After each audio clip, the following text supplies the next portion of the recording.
Kolegyne, kolegovia, zamestnanci, odborári, priatelia. Viete, prečo podporujem chystaný protest? Pretože som si vypočul výzvu jedného z politikov. Keby takýto zoznam cynických antisociálnych opatrení predstavila napríklad francúzska vláda, už by v Paríži horeli autá.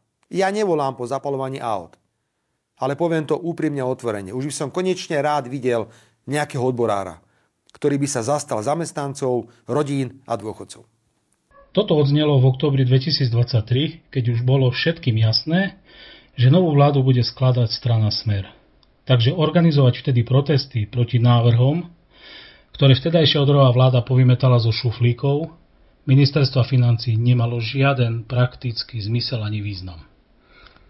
Ale čo urobila aktuálna vláda, ktorá sa dostala k výkonnej moci práve v októbri 2023?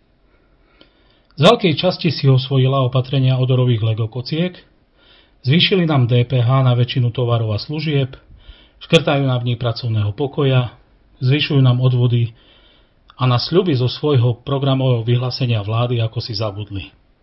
Sľubovali, že zreálnia životné minimum, čo by nám zvýšilo odpočítateľnú položku z daní a zvýšilo čisté mzdy. Namiesto toho idú odpočítateľnú položku znižovať a zvyšovať zdravotné odvody.